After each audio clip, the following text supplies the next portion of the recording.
25,000 लोगों की जान गई, किसी नेता को तकलीफ नहीं हुई, ना राष्ट्रीय स्तर के, ना प्रदेश स्तर के, ना यहाँ लोकल स्तर के। मैं ही था ऐसे बिजनौर में जो रात को 10:30 बजे तक हड़ताल पे बैठा रहा, धरने में बैठा रहा कि यहाँ के लोगों की जीवन रक्षा भी करो। तो मैं तो नगीना से इस तरह प्यार करता हूँ जिस तरह से लोग अपनी माँ से प्यार करते हैं। ये वो मिट्टी है जिसने बहुत लोगों को इज्जत दी है। आपने कहा कि वो उनका निर्णय था सपा वाला, लेकिन सपा वाले आपके खिलाफ प्रत्याशी उतार रहे हैं, मायावती जी आपके प्रत्याशी, यानी दोनों का टारगेट आप है। आप झगड़ा कराना चाहते हैं मेरा उनका? नहीं, झगड़ा नहीं, हम तो सवाल कर रहे हैं आपसे। मैं बस सीधा ये कह रहा हूँ, लोकतंत्र है, सबको अधिकार है।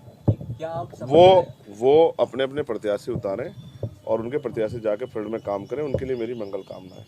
लेकिन हम इस नगीना की जनता के लिए काम करेंगे, क्योंकि नगीना ने बहुत लोगों को मौका दिया। नगीना के बारे में किसने नहीं सोचा, बिजनौर के बारे में किसने नहीं सोचा। आपका मुकाबला सपा बसपा या बीजेपी किससे रहेगा? मेरा मुकाबला तो मुझसे खुद से है। जितनी मेहनत करूंगा उतना ही समर्थन लोगों का मिलेगा। क्या नीम से आप हाथ मिलाने जा रहे हैं? नीम के साथ चुनाव लड़ने? अगर कुछ किसी से हाथ मिलेगा तो आपको पता लग जाएगा। कोई काम बंद पर्दे में थोड़ा ही होता है। ये तो लोकतंत्र है। जैसे मैं आपको सवालों का जवाब दे रहा हूँ, ऐसे जो भी कुछ होगा आपके सामने आएगा। अभी तो यहाँ के जो किसान हैं, नौजवान हैं, बहन बेटियाँ हैं और तमाम जो गरीब वर्ग के लोग हैं, उनके हितों के लिए आज़ाद समाज पार्टी संकल्पित है। बहुत सारे चुनावी मुद्दे हैं जिन मुद्दों पे आपका ध्यान जाना चाहिए, जिन पे आपको भी सवाल करना चाहिए। यही नेटवर्क में मेरे एक साथी थे सलीम, जो पत्रकार भी थे, उनकी जान चली गई क्योंकि हार्ट अटैक आया उनको। जब मैं उनके घर गया मिलने के लिए तो उनके परिवार के लोगों ने मुझसे कहा कि कभी यहाँ के नेताओं ने नहीं सोचा कि यहाँ भी एक अच्छा हॉस्पिटल होना चाहिए जिससे कि यहाँ के लोगों की जान बच जाए। मैं यहाँ चाहता हूँ कि यहाँ एम्स जैसा एक हॉस्पिटल बने जिससे कि यहाँ के लोगों को भी कम पैसा खर्च होने के साथ साथ बेहतर से बेहतर इलाज की व्यवस्था हो। जिस तरह से रोशनाबाद हरिद्वार में उद्योग धंधे लगे हैं, भगवानपुर में उद्योग धंधे लगे हैं, लाखों नौजवानों को रोजगार मिला है, बहन बेटियों को, भाइयों को, यहाँ पर भी उद्योग धंधे लगे, इनको भी रोजगार मिले। क्योंकि बिजनौर का आदमी पूरे देश में जाकर काम करता है। किसी स्टेट में चले जाओ आपको बिजनौर का आदमी मिल जाएगा। तमाम तरह से जो है किसानों की फसलों पे जाकर देखो किस तरह डाका पड़ रहा है हमारा पशुओं का, कोई पूछने वाला नहीं। गुलदार का समस्या मैंने आपको बता दिया, परसों ही 2 किसानों पे हमला किया, 450 टाँके लगे, कोई पूछने कहने वाला नहीं। और जिस तरह से अब सरकारी दफ्तरों में घूसखोरी हो रही है, गरीब आदमी जाते हुए डरता है। कई जगह तो कई ऐसे अधिकारी हैं जो थाने में जहाँ सुनवाई नहीं हो रही है, गरीब जनता परेशान है। मनरेगा का पैसा नहीं आता, मनरेगा में काम भी नहीं मिल रहा, मजदूर परेशान है, न्यूनतम वेतन नहीं मिल रहा है। तमाम तरह की जो समस्या है, ये तो बुनियादी है ही, लेकिन राष्ट्रीय स्तर पर भी जो समस्या है, सब पे यहाँ से मिली हुई ताकत का जो है लाभ हम जनता के लिए उसको काम करने का हम लोग करेंगे। चंद्रशेखर जी, उपचुनाव में खतौली में आप लोगों ने समर्थन दिया था गठबंधन को, उसके बावजूद आप लोगों को टिकट यहाँ पर नहीं, आपको गठबंधन ने कोई समर्थन आपको नहीं मिला, इसमें क्या कहना है आपका? हम हर उस व्यक्ति के साथ खड़े हैं जो भी देश बचाना चाहता है।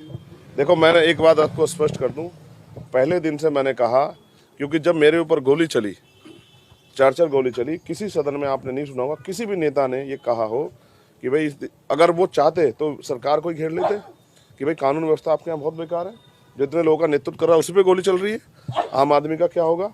तो किसी सदन में आपने नहीं सुना होगा जब मेरे जैसे व्यक्ति पे चली गोली के लिए कोई आवाज़ नहीं उठाता। अभी यहाँ रामपुर में एक दलित समाज के बच्चे को गोली मार दी पुलिस ने, उसका भेजा उड़ गया, सोमेश नाम के बच्चे का, और उल्टा पुलिस ने पीड़ित महिलाओं पर मुकदमा कर दिया। किसको तकलीफ हुई? यहाँ जिस तरह से नेटवर्क में सलमान को गोली लगी थी, जिस तरह से महिला पहलवान बेटियों का प्रकरण हुआ था दिल्ली में, जिस तरह किसानों का आंदोलन हुआ, किसको तकलीफ हुई? ये तकलीफ चंद्रशेखर आजाद के दिल में है, क्योंकि वो इसी वर्ग से आता है। वो एक प्राइमरी स्कूल के मास्टर का बेटा और किसान परिवार से आता है। वो गरीबों के दुख को समझता है, वो गरीबी से निकल के आया है, इसलिए इनकी लड़ाई लड़ना मेरी जिम्मेदारी। तो उन्होंने मुझे समर्थन नहीं किया, उनका धन्यवाद। देखो, अगर आदमी के रास्ते में गड्ढे ना आए तो वो कूदना कैसे सीखेगा? तो उन्होंने मुझे कूदना सिखाया, तो मैं कूदना सीख गया और अभी मैं मेहनत कर रहा हूँ। विश्वास करो, मुझे ऐसी उम्मीद नहीं थी कि इतना प्यार यहाँ की जनता देगी। जिस तरह मुझे बताया गया था कि नगीना वो धरती है जो सबको मौका देती है, उस तरह का मौका मुझे यहाँ के लोगों से प्यार और आशीर्वाद के रूप में चंद्रशेखर जी, एक आखिरी सवाल है। बदायूं में अभी एक कांड हुआ है, 2 लड़कों की गला काट कर हत्या कर दी गई है, आपका बयान उसमें नहीं आया। अब मैं फील्ड में हूँ, आपके सामने 1:30 बजे जाता हूँ, 2 बजे। अभी आपने बुलाया ना, अब आप बताओ। मैं बिल्कुल कह रहा हूँ, कोई भी अगर अपराध करेगा तो अपराधी को सख्त से सख्त सजा मिलनी चाहिए। लेकिन आप ये तो बताओ कि ये भारतीय जनता पार्टी की सरकार देखिए जिसमें सरेआम गले कट रहे हैं। मुख्यमंत्री तो कह रहे कानून व्यवस्था बहुत अच्छी है। मैं फिर आपको कह रहा हूँ, ये जो सरकार है ये किसी की सरकार नहीं है, ये तो चंदे और धंधे वालों की सरकार है। ये लुटेरा गैंग है जो चंदा दे दो ठेका ले लो, और सीबीआई ईडी इनकम टैक्स पर छापा लगे, वो चंदा दे दो तो बिल्कुल पाक साफ हो जाए।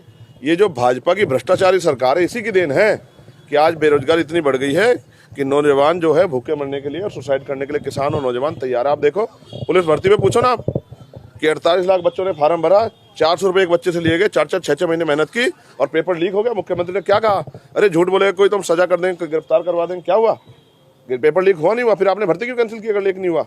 जो पेपर नहीं संभाल सकते उत्तर प्रदेश, इतने बड़े उत्तर प्रदेश को संभाल लेंगे? शर्म आनी चाहिए सरकार को कि लोगों की जन भावनाओं से खेलना और लोगों को ठगना इनकी नीति बन गई है।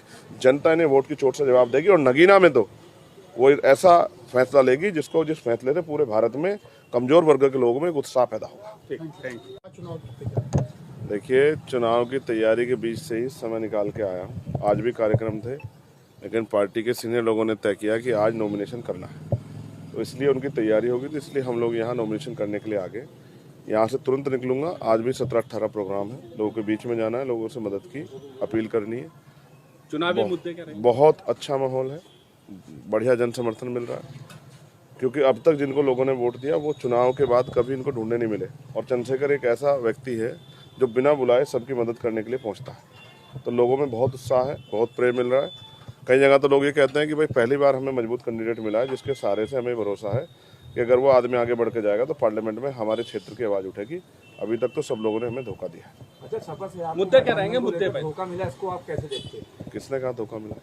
जैसे आपका टिकट की बात चल देखो, रही थी, हम प्रयास करते हैं कि एक दूसरे से अच्छे रिश्ते बन जाएं, किन्हीं कारणों से नहीं बन पाते। मैं राजनीति में इसको धोखा नहीं मानता। उन्होंने जो कुछ फैसला लिया अपने बारे में, अपनी पार्टी के बारे में अच्छा सोच के लिया होगा। अच्छा, एक राम गोपाल जी का बयान आया था कि जब पूछा गया कि चंद्रशेखर जी को आपने टिकट नहीं दिया तो उन्होंने कहा कि चंद्रशेखर जी ने टिकट मांगा ही नहीं, क्योंकि वो तो कह रहे थे कि मैं अपनी पार्टी के सिंबल पर लड़ना चाहता हूँ। अब मैं अपनी पार्टी के सिंबल पे ही लड़ूंगा भाई। ये हमारे लोगों की अस्मिता से जुड़ा हुआ सिंबल है, उनके संघर्ष का सिंबल है, तो मैं इसी से लड़ूंगा ना। खैर, मैं उन पर कोई बात नहीं करना चाहता। उन्होंने जो फैसला लिया वो भी अच्छे लोग हैं, बहुत कुछ सोच समझ के लिया होगा और शायद यहाँ के हालात को देख के लिया होगा। अच्छा, गठबंधन से और आज पे कितना अंतर समझ रहे थे, कितनी मजबूत लड़ाई है? अगर गठबंधन से लड़ते और आज अकेले लड़ते तो मजबूत लड़ाई में क्या फर्क? वोट तो जनता को ही देनी है भाई। नगीना लोकसभा के बाहर के लोग तो आगे वोट नहीं दे सकते, तो जनता से गठबंधन हो गया और जनता में बहुत प्यार विश्वास है। यहाँ पिछले 1.5 साल से यहाँ की हर एक दीवार पे आज़ाद समाज पार्टी